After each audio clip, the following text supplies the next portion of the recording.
Exit ইউনিভার্সিটির একটা গবেষণা তারা সেখানে বলছে যে যারা আসলে সপ্তাহে অন্তত ১২০ মিনিট নিজেদেরকে কোনো একটি প্রাকৃতিক এরকম একটা পরিবেশের মধ্যে রাখে কিংবা সময় কাটায়, তারা আসলে অন্যদের তুলনায় আসলে বেশি ভালো থাকে বা হ্যাপি থাকে। এবং তারা বলছে যে যারা আসলে ২০০ থেকে ৩০০ মিনিট এরকম সময় পার করে এরকম একটি নির্জন জায়গায় প্রকৃতির মাঝে, তাদের ফলাফলটা আসলে আরও বেশি ভালো হয়েছে। তো বিষয়টা এরকম না যে আপনাকে আসলে একদিনেই ১২০ মিনিট সময় এরকম নিজের জন্য রাখতে হবে, এরকম না। আপনি সপ্তাহে ভাগ করে নিতে পারেন কিংবা প্রত্যেকটা মাসে এরকম আপনি হয়তো বা ভাগ করে নিতে পারেন সময়টা। সো আপনি এই ৩টা কাজ করতে পারেন। প্রথমত হচ্ছে সপ্তাহের নির্দিষ্ট যে কোনো একদিন অথবা প্রতিদিন নির্দিষ্ট একটা সময়, ধরেন হতে পারে ৩০ মিনিট কিংবা ১ ঘন্টার জন্য ইলেকট্রনিক যে ডিভাইসগুলো আছে, যেমন ধরেন ফোন, ল্যাপটপ কিংবা পিসি, এগুলো থেকে নিজেকে দূরে রাখবেন। একদম টোটালি আপনি হচ্ছে ওই নির্দিষ্ট সময় এই ইলেকট্রনিক ডিভাইসগুলো আপনি ব্যবহার করবেন না।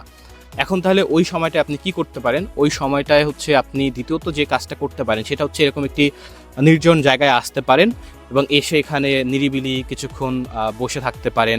আপনি চাইলে এক্ষেত্রে নিজের সঙ্গে একটি ডায়েরি নিয়ে আসতে পারেন। সেখানে একেবারে নিজের মনের ভিতরের চিন্তাভাবনাগুলো সেখানে আসলে লিখে রাখতে পারেন। এছাড়াও আপনি চাইলে বই নিয়ে আসতে পারেন। এখানে নিরিবিলিতে আপনি বসে আসলে বই পড়তে পারেন। তাছাড়া যদি আসলে এরকম হয় যে ফাঁকা পরিবেশ আছে কিংবা হাঁটাহাঁটি করার মতো জায়গা আছে, তাহলে এরকম একটি জায়গায় আসবেন এবং এসে সেখানে হচ্ছে আপনি ১০ মিনিট, ১৫ মিনিট, ২০ মিনিট কিংবা ৩০ মিনিট আপনি হাঁটাহাঁটি করবেন। তাহলে আপনি দেখবেন যে আপনার যে এই যে ক্লান্তিবোধ কিংবা এই যে নানান ব্যস্ততা, এই ব্যস্ততার মাঝেও কিন্তু আসলে আপনি যখন নিজেকে কিছুটা পরিমাণ সময় দিবেন, রিল্যাক্সে থাকবেন, নিজের জন্য আসলে মানে নিজেকে ভালো রাখার জন্য যখন এই সময়টা দিবেন না, তখন আসলে আপনার মন ভালো থাকবে এবং আপনি আপনার কাজের প্রতি, আপনার পরিবারকে সময় দেওয়ার যে বিষয়টা আছে কিংবা অন্যান্য বিষয়গুলোতে আপনি আসলে ফোকাস ধরে রেখে কাজগুলো করতে পারবেন।